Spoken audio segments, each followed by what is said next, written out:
The early 1900s was when workers were underpaid, overworked, and out of work all at the same time. Exclusion and labor laws were prominent in America as far as the eye could see. The only thing that reached the eyes of these workers further than the struggle of exclusion was the Knights of Labor. This group was a major advancement to the workers' rights fights at the time, led by Uriah Stephens. This organization deemed it necessary to so organize the world's industries as to place this wealth, the wealth that forms the basis on which alone the human race can be built and perpetuated, in this possession of the producers. Such a group would come to be recognized almost as a ladder or helping tool in solidifying workers' win in this fight for their rights, with its intentions of providing inclusivity to all and doing so without harmful riots. This would make the perfect group to have on your side if you want to win such a fight.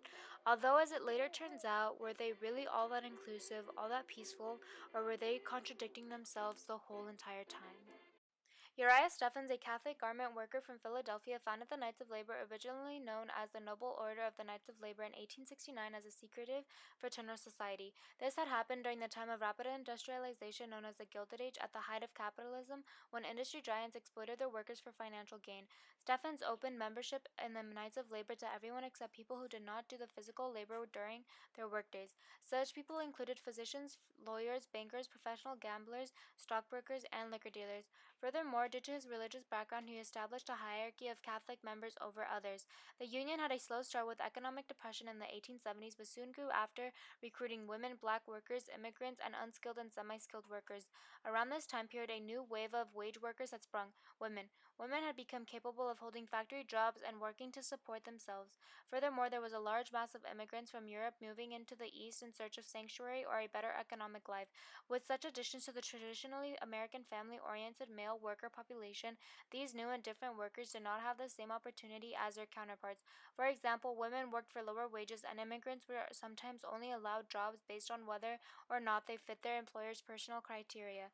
With increasing membership, the union also began to establish goals which included working towards better wages, hours, and working conditions. This newer inclusivity of different racial and social groups who were not all necessarily skilled in labor helped the union grow larger in comparison to the other unions that only included skilled workers. After the organization gained some foundation, Stephens quickly resigned. The leadership role then shifted to Terence V. Powderly in 1879. Terence Powderly, born in 1849 to a family of Irish immigrants, was one of the most successful leaders of the Knights of Labor. Before his occupation, he spent his early years for railroads and later began his career as a politician, serving 3 terms as the mayor in Pennsylvania. He had a radical mindset for accomplishments and even sought to get rid of capitalism, which gained much attraction from laborers who wanted to better their working conditions. During Powderly's leadership, the union became the first to accept both sexes and most races of workers except for Chinese and a select group of immigrants, for it followed the Chinese Exclusion Act and the Alien Contract Labor Law. He also worked towards attaining the union's goals by organizing successful strikes, which helped the Knights of Labor stand victorious against the railroad industry and grew its membership from 100,000 people to 700,000 members in only a year, along with organizing peaceful confrontational negotiations. Through unity and the use of these tactics, there was to be used an intended front of producers and non-producers, which were people who did not do physical labor during their working hours, mainly their exploiters. Established in 1869, the Knights of Labor have created a new foundation of support for labor spanning from the Gilded Age America to the Progressive Era, and even further by giving a voice to neglected workers of diverse backgrounds of both genders and race. However, regardless of its new reputation and inclusivity, the Knights of Labor continue to support discriminatory laws such as the Chinese Exclusion Act and the Alien Contract Labor Law because of the misconception that industrialists were using immigrant laborers to keep wages low. The Knights of Labor helped many American workers unionize towards making a change in the workplace. They were all-inclusive and allowed all types of workers to join. They allowed the membership of skilled and unskilled workers and even a select number of immigrants. Since the Knights of Labor were inclusive, the group at its prime had about 800,000 members.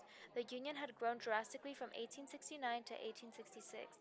During the years 1869 to 1884, there were about 100,000 workers that joined in retaliation against corrupt worker environments. Despite there being a mass following, people still had their own ideas about the Knights of Labor and felt as though it wasn't important. Thus far in the industry of our order, that part of our platform has been but a mockery of the principles intended. This quote by Leonora Berry in the year 1887 portrays how many felt about the group, but due to their large following, they were able to advance and make changes in many workplaces. For example, one of the biggest victories the Knights of Labor had was against the Union Pacific and Missouri Pacific Railroads in 1886, and changes were made to better work, wages, and treatment. This was an important deal for the Knights of Labor because four states joined them in the strike for change. The Knights of Labor leaders Uriah Smith Stephens, Terence V. Powderly, and Alazina Parsons Stevens wanted to put an end to the child labor law. In order to seek help to put this to an end, they held strikes. The child labor law was also a law that allowed children to work with a certain restrictions and regulations. The reason they sought to put an end to this law was because they wanted to end child labor as a whole. The children that worked were given dangerous jobs manipulated by their employers due to their age and worked in horrible conditions. Their employers did not consider their safety and humanity, which is why child labor laws needed to be put to an end.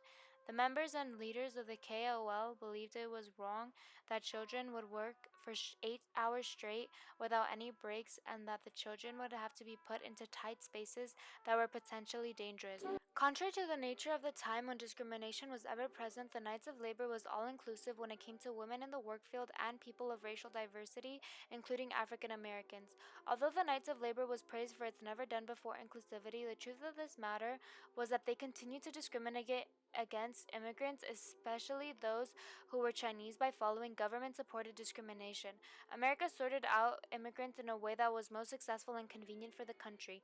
They often left out those who had the same skills as other workers in the country, although they deserved the same rights, and only decided to admit intellectuals into the country's image. According to the Alien Contract Labor Law, immigrants were not allowed to establish a lifestyle where one can have their own life secured and planned out before leaving home. Furthermore, the Chinese Exclusion Act declared the coming of Chinese laborers to the United States suspended, denied naturalized citizenship to those already in the country from China, and limited access to bail bonds. The Chinese Exclusion Act was the first law restricting immigration into the United States. It was passed by Congress in the spring of 1882 and lasted for 10 years, and later extended for another 10 years. The Knights of Labor backed the Chinese Exclusion Act because they suspected factories' owners were using Chinese employees as bargaining chip to keep salaries down. As time went on, anti-Chinese riots had broken out in Los Angeles, which had led to the death of a white man after attempting to stop a dispute between two Chinese men. California had then set forth a foreign miners license tax in order to protect white miners from foreign competition who were the immigrants, especially the Chinese. This anti-Chinese sentiment was so common that it became an unquestionable aspect of organizations that advocated for the rights of all workers, including the Knights of Labor. Their reasoning for following such discriminatory laws was the attempt to maintain higher pay by using immigrant laborers as a scapegoat and justifying the cause for workers' low wages. The Knights of Labor went through ups and downs in this era, with inclusivity that meets the eye, riots and peaceful protests, and influencing the workers' rights fights that would end up to come to an end, with the ways that brought up a new foundation in which branches would open up to help the fight for workers' rights.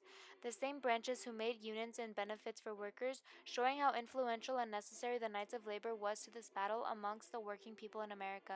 While the Knights of Labor made it their mission to include everyone and influence everyone during this time period, they contradicted themselves in multiple situations. According to the Alien Contract Labor Law, immigrants were not allowed to establish a lifestyle in which their life was already secured and planned out before leaving their home.